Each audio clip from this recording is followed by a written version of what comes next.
Okay, and as good morning, everyone. Welcome to Top Realtors Tell All, and this is episode number 7. And I'm so excited today that I get to speak with a couple of Keller Williams agents. And first of all, I'm going to introduce you a little bit further in a moment. This is Dominic Serna. He is a Keller Williams agent from Albuquerque, New Mexico, and so excited to chat with Dominic. And you know, as we get started, my name's Denise Meyer, and these are masterminds.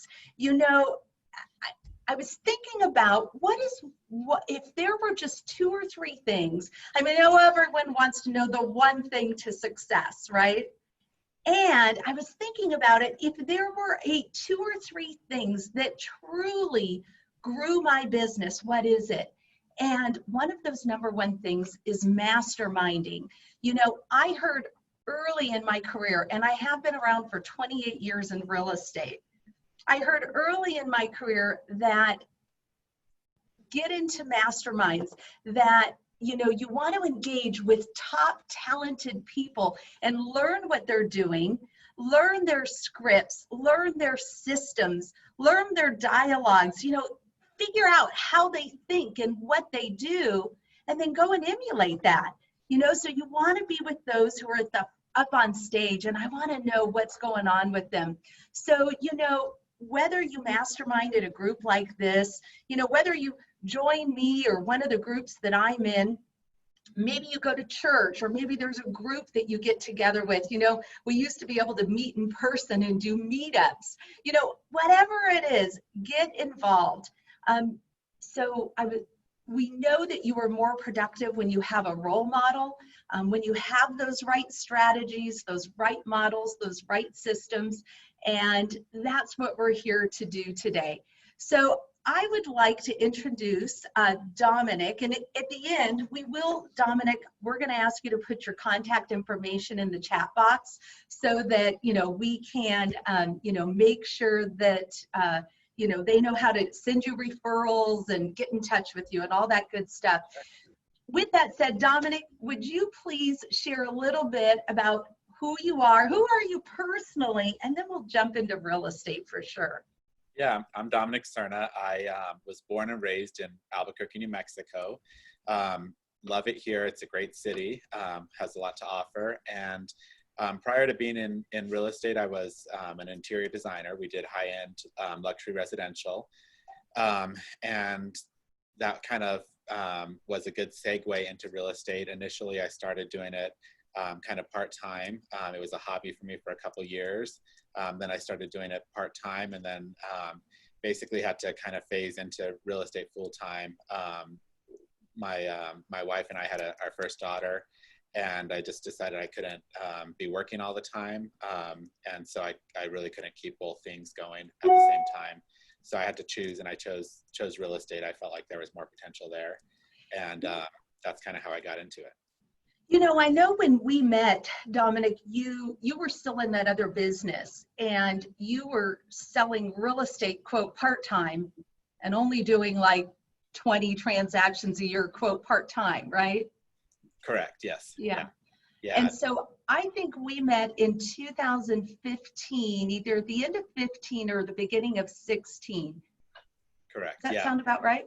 Yeah, I joined Keller Williams in 2014, and a very good friend of mine who was a broker took a role as the productivity coach, and I was kind of her first guinea pig there. And I coached with Crystal for about a year, and once I got kind of past that, Crystal said, you really need to get yourself into MAPS coaching. You have a lot more potential that's unrealized, and you need to strategize about this. At the time, I wasn't really interested in leaving my interior design business. I had just joined Keller Williams. And so in my very first year at Keller Williams, we did about 8 million. And then I hired Denise as my MAPS coach. And we grew to about 10 million that next year, kind of still doing it part-time. And third year, also coaching with Denise. We grew that to about 14 million. Can we stop right there for a moment? Because I'd like to dig into that conversation you and I had. And, you know, it's funny, Dominic, we'll see if you remember the conversation the same way I do. Okay. So this will be fun, right? Yes. So it was about September. It was either August or September of I think it was 2016. Mm-hmm. And you asked me a question. Do you remember what and this is the one thing that really, what I could see from the coach's point of view, grew your business so fast. Do you remember what that was? I don't. May I share it? Sure. You said, Denise, and I'm pretty sure you went to a class or heard it from somebody, right? And you came on a call and you said, hey, Denise, what's the one thing that I should be doing that I haven't heard you say? And I said, grow a database. And we talked about it for a few minutes. And then I said, you know, I hear some resistance. What is that? And you go, I'm just not sure it's going to work. That was the resistance. And so I said, fair enough, yet you asked the question. And then you came back the next week, and here's what I love about coaching you so much, Dominic. And this is a mindset key to top producers. You said, you came back that next week and you said, okay, fine. I trust you. I'm going to do it. Can you talk a little bit about that moment for you when you, from my opinion, jumped all in, even though you didn't quite have that belief in it yet? Well, I think we all have limiting beliefs. And I think that, you know, I was struggling at the time with, you know, what I wanted, you know, my business to look like, what I felt my potential could be. And if my potential was big enough that I could leave the interior design business and focus on real estate full time. And so, you know, I think that there was some limiting beliefs around that. I didn't want to sound salesy to people. And that was a concern, of course. But, you know, the more that I thought about it, you know, I don't know everything, but I know enough to listen to people who have done it before. Mm-hmm. And so, you know, I knew that it was going to be essential to my success. And, you know, that was one of the things that I kind of learned in working with you, is that you just have to be open to doing some things that maybe push you outside of your comfort zone. Yeah, so let's, so that was August. Jump forward 1 month, September. And I remember you said, Denise, the first piece of mail or any kind of contact with your database went out. So literally in 1 month, you put a database together and got the first piece of information out to them. Mm-hmm. And you had how many people in that database? I mean, at the time, we probably had 100 people in it, maybe 75 to 100 people. Yeah. It wasn't very large. Yeah. It wasn't very large. And then in the next couple months, you grew it to how many? We probably grew it to about 200 people. Right now, you know, 6 years later, essentially, we still probably hover maybe just below 400 people in our database. Yeah, and so, you know, as a coach, there are certain things I do remember. You had at the beginning of that year, 217 people in a 267 people in your database. And by the end of that year, Dominic, you closed 59 transactions, if I remember right, of which 49 were from the database. That's probably true, yes. Yeah. I mean, and in our business today, it's still primarily database. So we track all of the business that comes in, whether it's, you know, sphere of influence or agent referral, you know, and we've been tracking them to the original source. So, you know, it still remains that, you know, 80 to 90% of our database, or 80 to 90% of our business comes directly from our database. So I want to talk about that a little bit more. So we set a goal that year, And, we've got Daniel joining us. He's from the East Coast. We had a little mishap with timing, so I'm so glad you're here, Dominic, or Daniel. We'll get you on in just a minute. Sorry about that. Oh, you're awesome. And so going back, Dominic, we set goals, and we know that all great agents set goals, yet we set goals a little bit differently for you. Can you share a little bit about how you set those big stretch goals? Well, first of all, I've always kind of been more of a volume person than a units person. So my goal has always been to increase the volume, not necessarily the units. And so that was, one component of it. And so we kind of looked at what kind of volume I needed to do to get to the number of units that got us there. And then we had, the big thing is that, I've always liked luxury. That's where my heart is.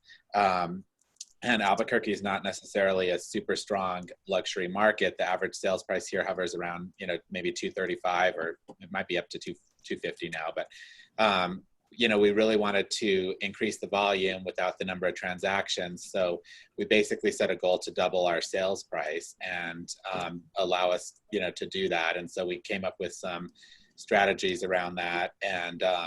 And that was kind of how we initially started setting that goal to get to the volume that I wanted to be at.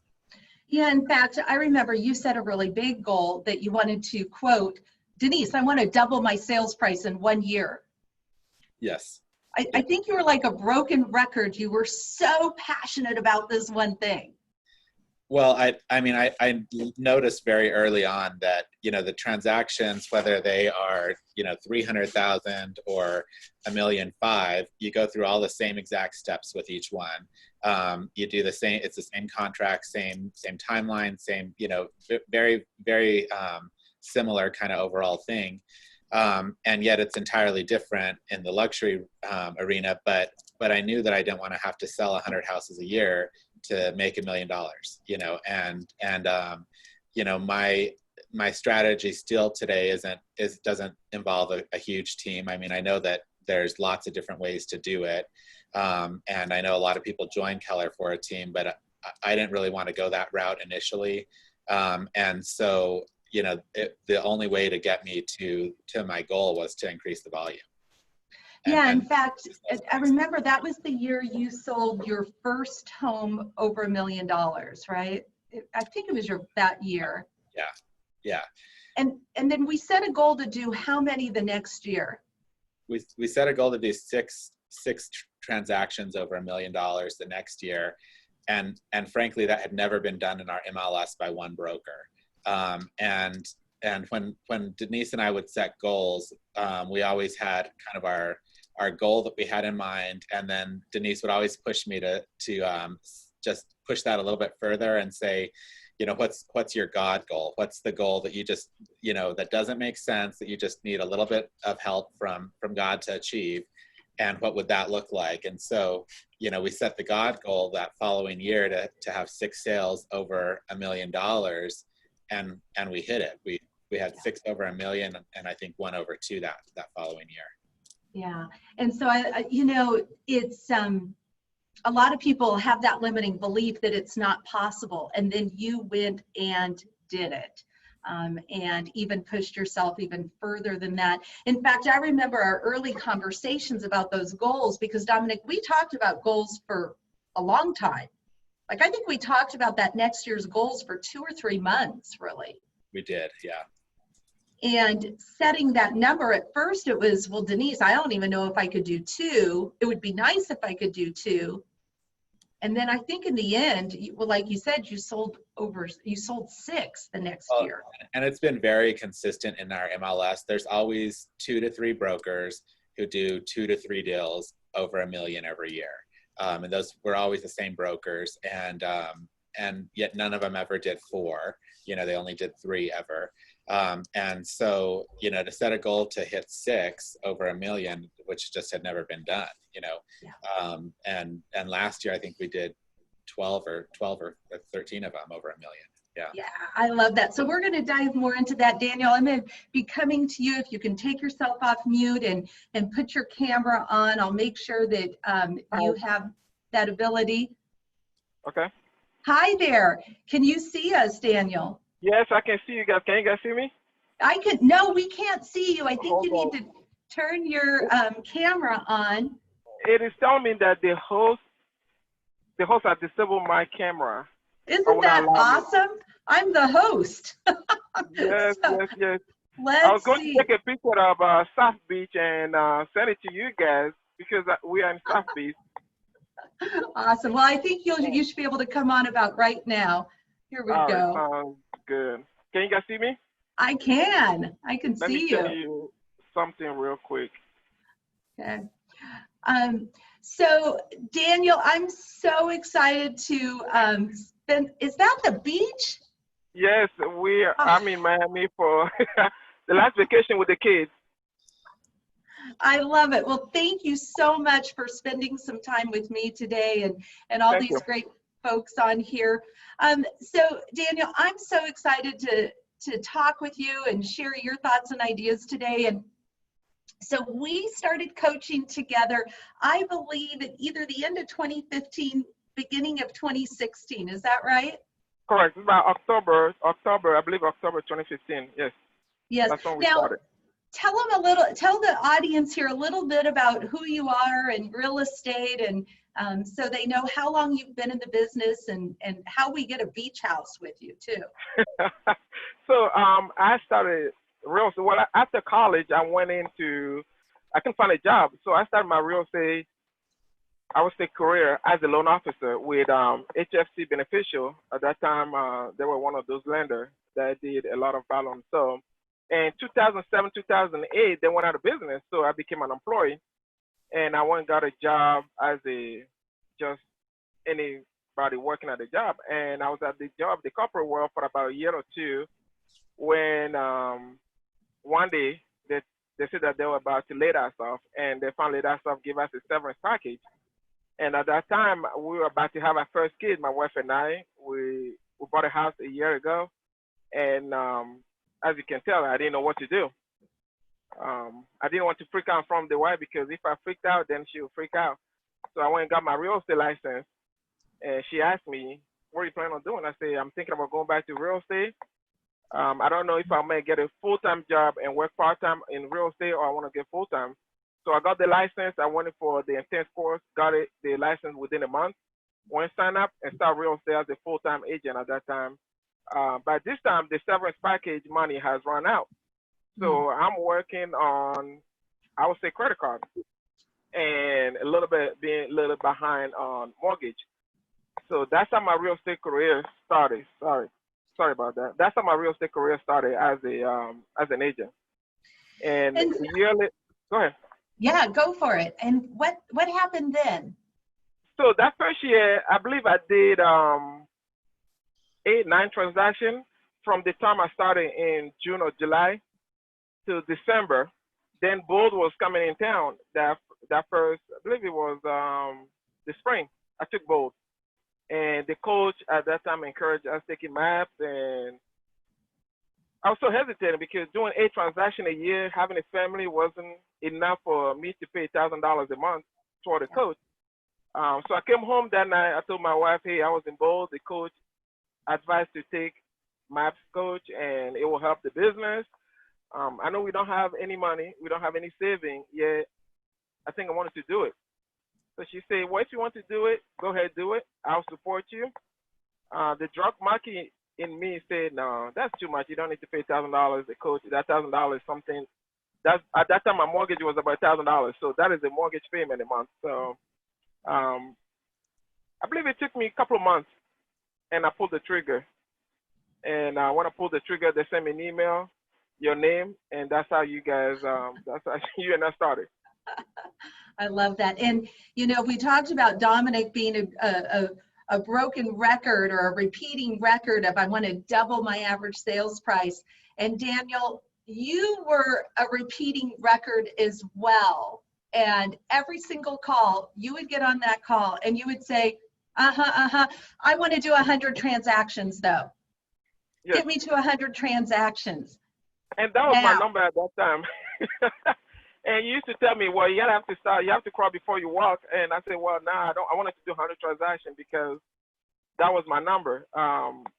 Even I believe when was it? We met at family reunion, and Mike Nete came and told you, well, something might be going on with Daniel. I don't think he's happy. Well, I'm happy. I'm still not happy with my numbers because I'm never satisfied with my number. My goal has always been to double my numbers. So if I do 75, then the next year it will be 150. So that's why I'm never happy with my numbers. So that's the whole mindset behind never happy. well, don't hold that thought, Daniel. I'm still going to coach you. And where are you going to end up this year with your numbers? So this year, my aim is to we said to go for 125. We may crunch that 100 transaction, probably 105. So that's what we're looking so far. May or will? Will. Let's put it that way. Will. Will. What about 105? Let's keep it. Whatever was going, let's keep it going. Yes, we'll get there. So bless your coach, because I know on January 1st of next year, you'll be like, I want to get to 200 transactions. And I feel bad for him because every time we get on a coach call, I'm always the grumpy one. Like, no, I'm not too happy about this. No, I'm just not pleased. So, poor coach. I love it. I love it. It was a joy to coach both of you back then. And so now let's, thank you so much for sharing that path for both of you, because I know that we have attendees on here and watching on Facebook and all sorts of places and YouTube going forward that are exactly where you were back then. And, Gary Keller says you are only 5 years away from any big goal or dream that you have. And literally it's 5 years later. Dominic, you closed 1.2 million in gross commission income last year. Daniel, you're going to do your 100 transactions and gross a lot for you and your family as well.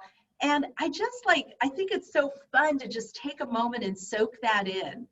And excited to see that exponential growth over this next time period. So before we jump into real estate itself, anything else the two of you would like to add to, this part of the discussion?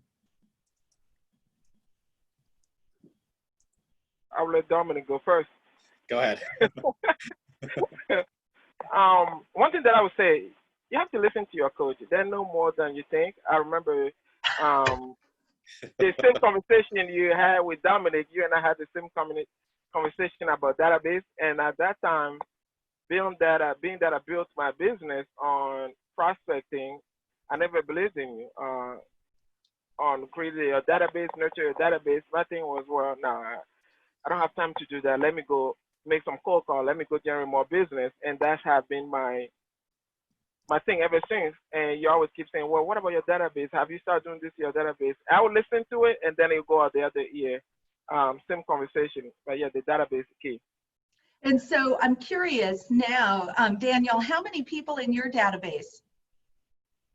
I would say we have about 600-700 now between everybody in the team. Total database. Yeah, and I'd like to dive into this because both of you are more individual agents, not big teams, and you're doing a lot of business. And I know you have great lives because I follow you guys on Facebook and I see the fun things. I mean, Daniel, you're on vacation right now at the beach, and just a little bit of envy, which, don't do that, Denise, yet. I would love to be there. And you have a lot smaller databases than what a lot of people are talking about. Get it to 10,000, 5,000, 15,000, 14,000 is a magic number. And so what I'd really like to find out from you guys is, how are you working that database? And I'm going to come back to that question, so I'll give you a moment to think about that. Before we go there, though, when you answer, will you share what percentage of your business is listings? because I think this is an important conversation. I know for our market center, we've been talking about how do we help sellers know that it's okay to sell right now. What percentage of that business is coming from listings? And then what specifically are you doing to work that database for it? Who'd like to start? Well, we do about 70% of our business is listings. And part of that is also because I'm still an individual agent. We've built a really good support staff right now. So right now I have a director of operations, I have a transaction coordinator, and then I have a part-time showing assistant and client care concierge. So she attends inspections. A lot of our listings are by appointment with listing broker only, so she can help offset some of that because that's the challenge with the high end. But because I'm an individual agent, buyers are so time consuming, and you have to put them in the car with you and make small talk with them and take them to lunch. I guess now nobody's doing that, but it was very clear that I really needed to focus on listings to be able to get to the volume goals that I had set for myself. And listings are really, with listings, you control the market. With buyers, you're chasing after it. Mm-hmm. And right now, we have extremely low inventory. And so many buyers are making offers on 4, 5, 6 houses and getting outbid before they're able to go under contract on one. And I don't want to be that agent chasing out, 5 other offers with a buyer and have to drop everything as soon as the house comes on the market that meets their criteria to run out and show it to them and quickly get an offer in, and so, I'd rather be the listing agent and be the one receiving those 5 offers. And I told Amanda, my director of operations, I said, don't ever let me publish a listing on a Friday again, because you end up working all weekend with the, multiple offers coming in. We publish them on Monday or Tuesday so that we can do the offers during the week. That is a nugget. If you guys haven't written that down, oh my gosh, it's funny. That's Dominic, very good. I used to say post it on Thursday, yet you gave me, here's a couple nuggets I wrote down. Control versus chase after. And you're even taking it to the point of controlling by placing it on Monday, because there is no new inventory on Mondays. And now you get to control your calendar through that. Excellent. I love that. So I'm going to stay with you for a moment, Dominic. What are you doing to work your database? What do you do to work that database? Yeah, so when you and I were coaching, we came up with a marketing plan to my database. Mm-hmm. And it's a month-by-month plan. I can email it to you. It's the same exact one that we created at that time. And we're still doing that. And basically, it's at least, we do a lot of postcard mailing to our database, and we kind of got a little bit overboard with it, and we've tapered it back now because, I grew up in Albuquerque. I know a lot of people here, but we also had to kind of send the message home that Dominic's a realtor now, and don't think of Dominic for interior design, but think of him for real estate. So we started mailing, postcards of every house that we just listed to our database. And, there were some times that they were getting, 8 or 9 postcards a month, and it was overload, so we've tapered that back now. But now hold on, I remember we were going through your expenses, and you had talked about, we had the campaign of like once a month plus a couple other things, and all of a sudden I found out you were sending all this, yet your business was exploding at the same time. Right. Yeah, I mean, we were over sending stuff, and I mean, it really cemented in people's mind that Dominic is the realtor of choice. He's doing a lot of business, and they couldn't help but think of me when they opened their mailbox, twice a week and had a postcard in there from me. And so, it got a little bit out of control. We had a couple clients who called about it, and who, but yet, most people didn't. And what I'd get, very, very often is I'd get texts from clients or a picture of the postcard that they text me and say, "Oh my God, this house is amazing," or, "Good job. We're so happy to open our mailbox and see that you're doing well." And so we really did a lot of mailings, and they were just listed, but everybody thought they were just sold. I don't think that they knew the difference between them. And so, sometimes people would say, "Oh, we got the postcard of that $2 million house you just sold. Like, it's amazing," And, I never corrected them and said, "Well, we haven't sold it yet. We just listed it." But the perception was there that it was sold. And so, it really kind of cemented in their minds me as a realtor. So we do a lot of just listed cards. Every other month we do an American Lifestyle magazine, which goes to our luxury clients. Anyone who's bought or sold over 500 is the threshold here. We do a quarterly call to our database. We usually do 2 client events a year, one really big one and then kind of one supplemental one. And then we do an email that goes out every 3 weeks with Happy Grasshopper, which is just some kind of real estate related fun article, and they're kind of, simple and easy to read. I love that. And then there's something, so going back again, I'd like to look at now compared to then. So when we were diving into those expenses, and I think is it okay if I share those numbers? Sure. Okay. So we went from really not spending any money on marketing to the next year. This was like maybe October, and you were totally on track for the goals and even 1 or 2 ahead. And you, at that point though, you had already sent 30 mailings, and it was supposed to be 1 a month, right? We looked at the cost, and you had spent $30,000 on it. Yet you went from 240,000 roughly GCI the previous year, and if I remember right, you hit somewhere like 725,000 GCI the next year. So I went, oh, $30,000 investment. I'm totally good with you overspending to have that type of return. Where are you guys sitting at now?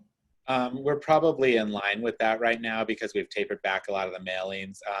When COVID hit, I was on a call with Gary, and he was talking about just managing your expenses. And so we went through and cut out a lot of that for a little while. And now we're introducing stuff back in.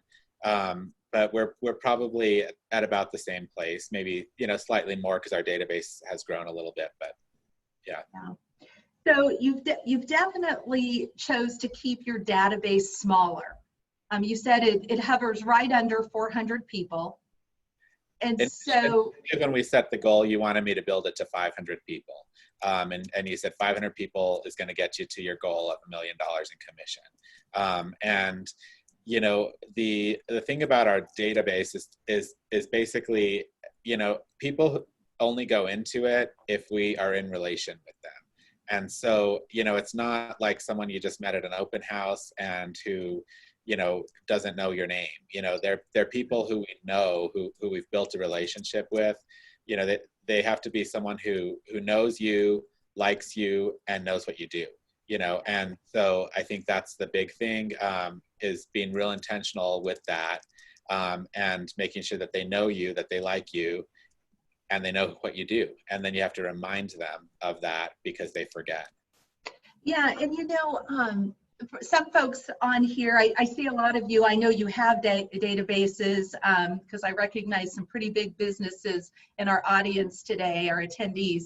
And we talked about, you didn't have a database at the time. You were like 29 years old and newly married, and you're like, well, who are these people, right?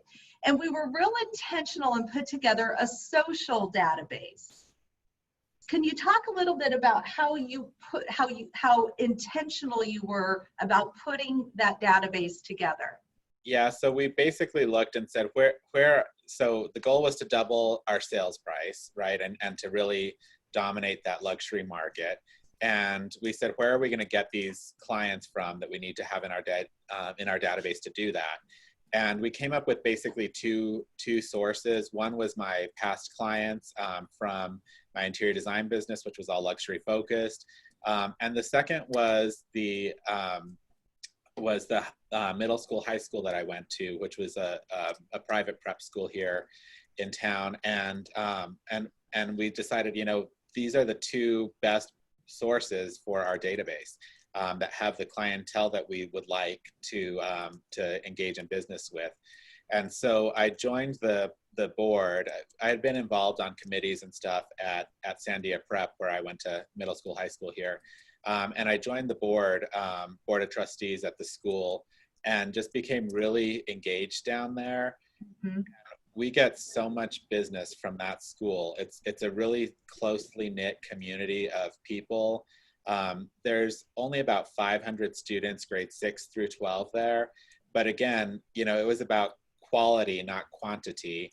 And the quality of relationships that we've built in that school it's been huge. We, this last year, one of my big goals is always to give to the school, because I feel like that school has given so much to me in terms of just building my self-confidence, and, from in middle school and 6th grade, all the way through high school, and in the relationships that we've had there. So, we started last year a society of donors called Society 1966 Society, which is the year the school was founded.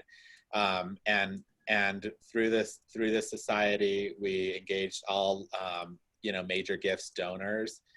We started an alumni legacy fund, which is essentially to help with alumni of the school who have financial need aids that are not being met, to keep the culture of the school alive with alumni children. And we've had the opportunity to give some really big gifts to the school and engage further with that database. And it has just paid for itself tenfold in the business that we're doing. Every month I look at my board with pendings, and it's like either it's a former interior design client, or it's someone that's related to that school in some way, shape, or form. Yeah, and so intentional. And, for some of you, I know that we have some newer agents on this call as well. And, that is a really big tip. You're going to be, some of you are in your early 20s.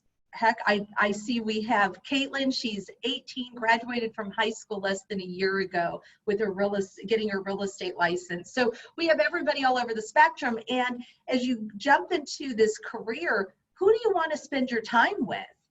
Right? If you are, new to adulting, or new to the area, or new to the business, who do you like hanging out with? These are your clients, and put them into a database. And maybe you don't know them right now, yet create that relationship with them. I remember with Dominic, literally, it's like, go grab your high school yearbook, and which of the parents do you know, and put them in the database. Yeah. Right. And you really have to be intentional about who you go after, because you'll get more of what you put out there and what you do. So, I never went after first-time home buyers. I didn't want them. I went after the luxury sellers, and I wanted to make sure that they knew that we're confident and capable in selling their luxury home. And those are the people that we engaged with. It was very intentional that was a place where we could meet the people that we wanted to be in business with. Yeah, so great. Thank you so much for that. I'm sure I've got pages of notes, and so I'm sure everyone else does too. Now, Daniel, I'm going to come to you now. A little bit different path, right? Sure. And, so what percentage of your business is coming from listings? And where are you getting those deals from? Is it database? Is it another source? So we're about 60-40. I like Dominic. I have another agent. We had two. Now I'm down to one additional agent in the team. And I would say 40% of business last year have been database. Another 30% came from prospecting. We have been having prospector, and my team will build a business. I was a juvenile as a coachee for Denise, where whatever she said, I don't listen. So I always go back and do it my way. Stop. Well, yes, that you did. So I still prospect. Last year I was close to 28 listings that came from circle prospecting. And circle prospecting has been our new thing now, where we don't even call expires. I don't call Facebook anymore.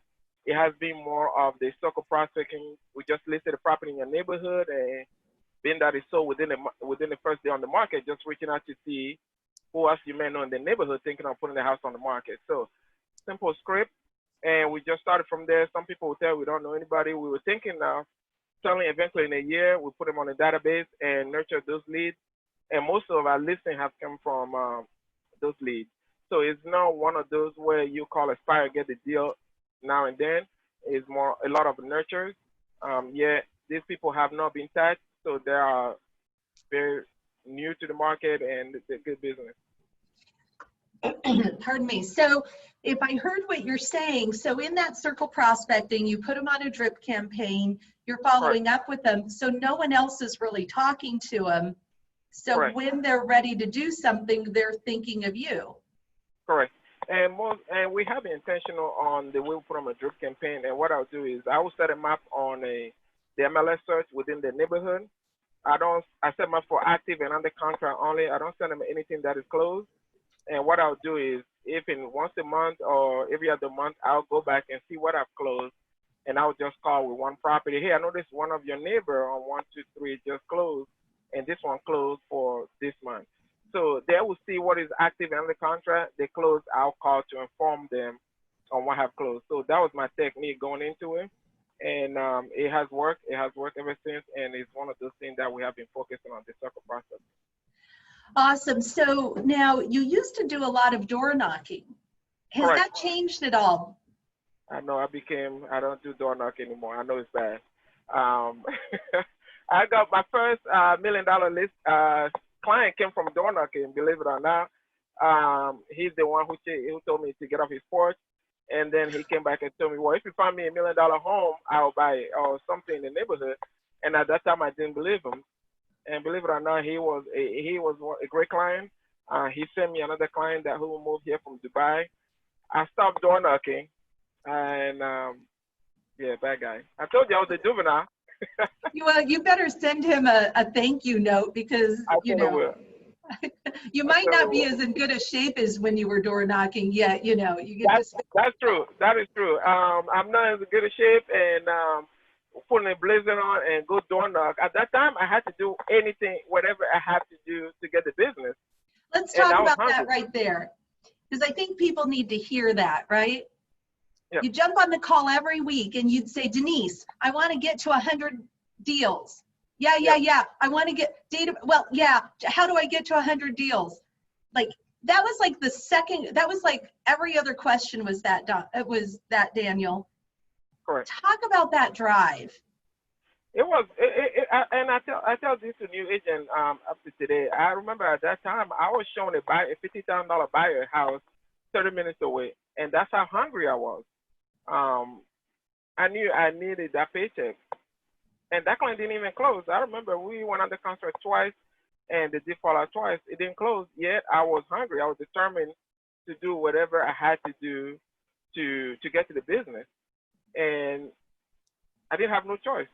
Now, yeah, I do not door knock as much because I have the option to, and I choose not to. Yeah, at the beginning, I was door knocking, and I'll pull 5 expired in the zip code that I was living at that time. On my way home, I'll stop and door knock those 5 homes 2 to 3 times a week before I'll come home, or sometime in the morning before I'll go to work, because I needed to get to a number, and I was just determined to get to that number. Yeah. Now, so now your lead generation, your prospecting routine, what does that look like in a week, Daniel? So we're still somewhat disciplined in the sense of prospecting. 9 o'clock every morning, we all get on the phone. We don't have a cell phone, so we all have the office phone where we get on the phone and start calling. From 9 to 12 o'clock, we prospect every day, and still, that just no way out of that. No appointment set within that time, no inspection, nothing. It's prospect. Anytime after lunch when we have a team meeting, then you can do, if you have an appointment, you have a meeting, you can do those. Yeah, that morning time is blocked for prospecting and prospecting only. I would all write that down. That's huge, right? Yeah. So you said last year that 20 listings came from circle prospecting, putting them in a system, following up with them because no one else was talking to them. Where'd the rest of your business come from? So the other book came from database. The past client. Wait, referral. what? I know you say that. Past client, yes. Came from past client. Get a lot of referral. A lot of the other business came from database past client. Prospecting gave us, I would say, 30% of our business. We are still not as disciplined as Dominic when it comes to our database, and I'm still working on it. I'm still work in progress. Yet, 40% of our business is still database. And if you can do it while you are getting the business, that's my recommendation. Now, if you can start being disciplined with your database at the early stage, now is the time to do it. Because once you have enough business, you become lazy and you're trying to find a shortcut to get to things. Wait, I don't ever think you'll become lazy. No, and if so, I'm gonna reach through and coach you again. Not lazy in the sense that now you know you can pay. You can use money toward your advantage. At that time, I couldn't use money toward my advantage. I couldn't pay to do. I couldn't even sign up for Zillow at that time or Realtors.com. So I didn't have a choice but to work hard. Now, when you have the means to, you tend to get, I won't say lazy, you tend to get comfortable in the sense that you use money to buy or to pay for things instead. Yeah, to leverage. I mean, and at the same time, we've all been there. Daniel, I don't know if I've ever shared my story. I remember I wanted a coach so badly, and I was sitting in the room, and it was going to be this huge number per month. I'd earned $30,000 the year before, and that was before all my expenses in real estate, right? And I remember I wanted this coach so much, and it was $1,000 a month, and it was at a conference, and I went up and I sat on the bed in the hotel room, and I put that old phone. Now this was in the 90s, so it was like, brrr, brrr. You know, that's called a phone, Dominic. You guys are younger, a lot younger than me. And I remember I called my husband, and I was like, oh my gosh, there's this program, there's all this stuff, and I really think I can do it. I really think I can do it. And he goes, well, you know, much like Daniel, like your wife, well, I think you ought to do it. I said, okay. And he says, besides, I already know you did. And I was like, well, I could get out of it. And it was that belief in myself, right? And I'm going to do whatever it takes. And one thing that I would say, just like Dominic and I, a lot of people, once you get to a certain level, new agent would think that you can just come into this business and be at that level. We all have struggled. And we struggle. We're just, I mean, I'll speak for myself. I was once, didn't have the $20 or $100 to spare on a vacation, where now you, instead of staying at a hotel, you rent a house or you do this, they'll see picture. And that's one of my drunk monkeys too. That's why I don't like to post picture on Facebook to show, because I don't want it to show that we are doing so well that I'm showing off. Yet I was one of you, where I didn't have the money to just get up and go during weekdays and go to South Beach and take a vacation, or being able to afford to have somebody run your business or call you and answer those things. We struggle. We all struggle. And it is still a struggle. Even when you're making so much money, you still struggle to maintain that business. That's what keeps me at night now, where you still want to maintain that business, and now you want to take that business from where you are to the next level. That's what keeps you up at night now. Yeah. You may not have the same level of struggle that you did as a new agent, but you still have a struggle too. You do. Now, we've got about 10 minutes left on here, and I'd like two things to happen. If you have questions for Dominic or Daniel, please put them in the chat box. And if, Daniel, I'll put your contact information in the chat box if that's okay with everyone. That's fine. Yes. All right. You could also look these guys up on Facebook. You're not going to see any pictures of Daniel personally because he doesn't want to tell the world that he's on vacation this week. And get to see his beautiful two daughters. And Dominic has got a beautiful daughter as well. I mean, you guys, your girls are all about the same age right now. Find them on Facebook. Take a look at what they're doing to promote their business. Thanks, Dominic. I see yours, and I'll get yours here in a second when I have a chance to chat. Now, so I'm going to go ahead and ask a question. With all the change in the world right now that's going on, what are you doing differently, if anything? Well, I was on a call with Gary Keller, and the best analogy that I've heard during this whole thing was, he said, right now you have to treat your database like you're in the emergency room in the hospital. He said you have to treat it with, you have to manage it with extreme focus and intensity. Monitor the vital signs in your business. He said, it's not the cholesterol that's going to kill you, but it's that your blood pressure rapidly drops. Constant communication, massive flexibility to respond to changing conditions, precise execution, and speed to action. And so, it's really important in a time like this that you maintain that level of communication with your clients, and make sure that they know what's happening, and that they know that you're the expert, and they can feel safe and confident and capable in your hands. I think it's just massive communication. I think right now you cannot over communicate to your clients. And that is a powerful message, Dominic. And the communication, what do you say after "how are you"? Well, I mean, it depends. I mean, if it's a current client that you're working with, you need to make sure that you're staying on top of every aspect of the transaction and communicating with them that you're doing so, because if they don't hear from you, they wonder if it's being taken care of, and you don't want to leave them wondering. And then, with your database and your past clients and stuff, it's just a matter of checking in with them and really seeing, is there anything that you guys need? Can we do anything for you?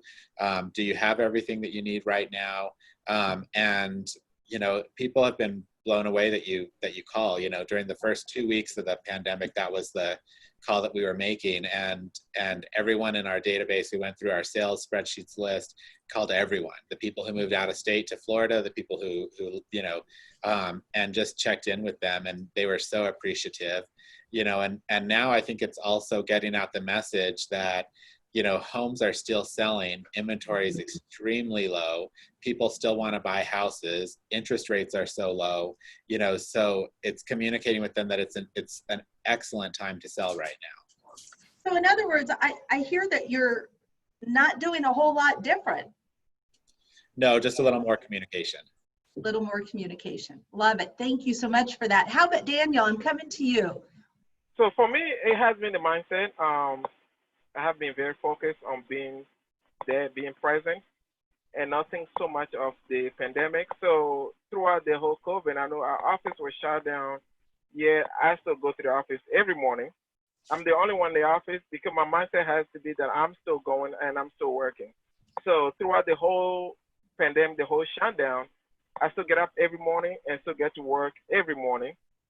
Still prospect from 9 to 12 every morning, because I do not want to get in my mind that we're going through a hard time, and at the same time still don't want to give myself an excuse to be lazy or fall behind and use COVID as a reason. So my mindset all along has been two things: one, always be at work, and two, find a way to fight the COVID-19 or find a way to generate business that not any other agent have found yet. So I was thinking about this the other day, where I just took a blank piece of paper and I started writing, what are some of the ways that I can still generate listings while we can't get out? And some of the idea I put down: absentee owners, probate. Probate is something that we have been working on, so bankruptcy. And so those ways, those are things that I have been doing now, where my mind has been more of still being at work, yet find a way to take the business to another level where you be the first one to be there when the business come back. Yeah, I've heard it said to get a different result, ask a different question. And I love the question, how can I get listings in this time?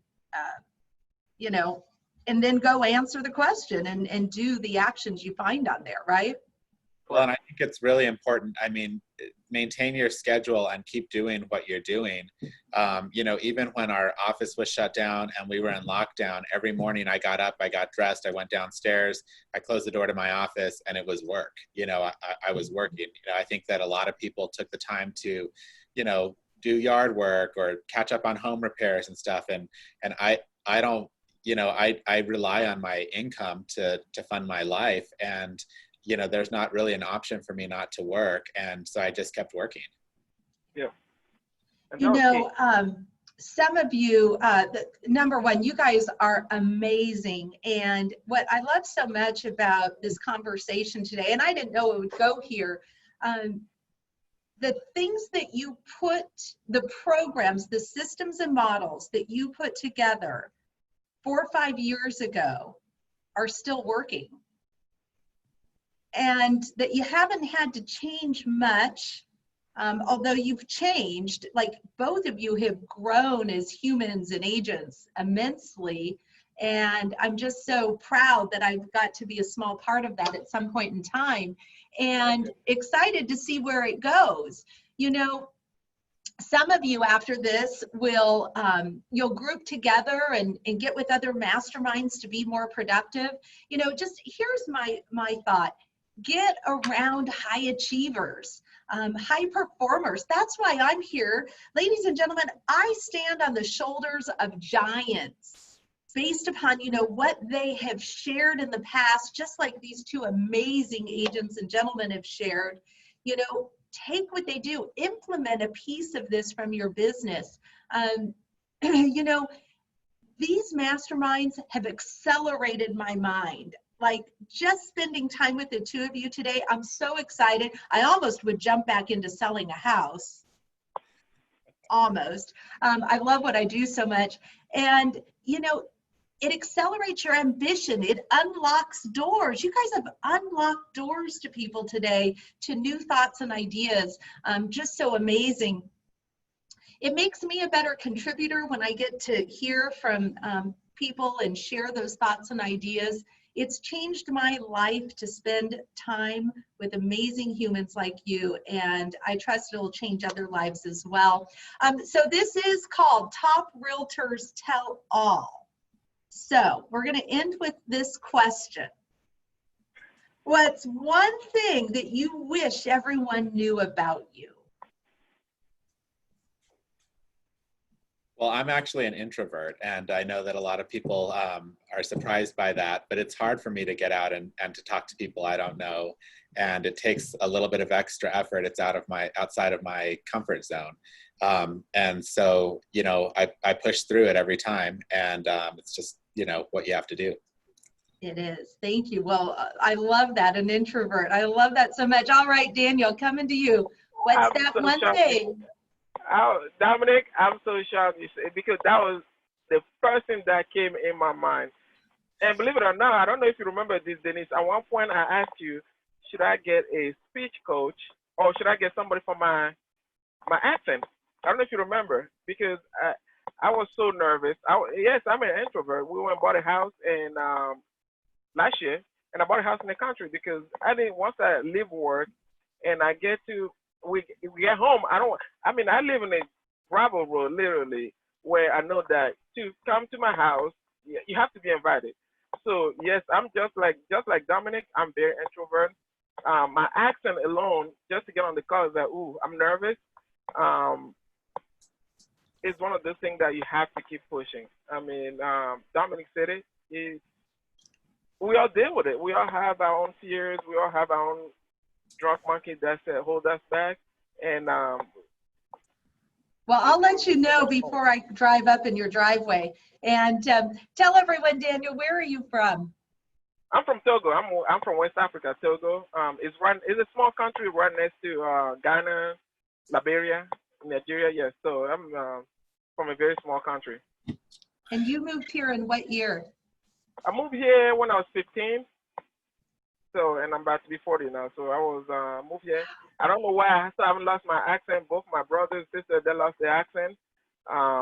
Maybe because of real estate, but I still haven't lost my accent. So if you can't understand me, just ask me to slow down. Oh, I love it. I love your accent. I always get enough of it. Thank you. I get enough of what you're saying. And it always ends up with double my production. So Yes. both of you have that in mind. This has been episode 7, ladies and gentlemen, of Top Realtors Tell All. Dominic from all the way over in New Mexico, Albuquerque. I'm sure he would love referrals, so take down his information. And Daniel, where is your vacation at right now? We're in Florida. We're in Hollywood, Florida. You're in Florida right now, and what Yes. city can you help these folks in?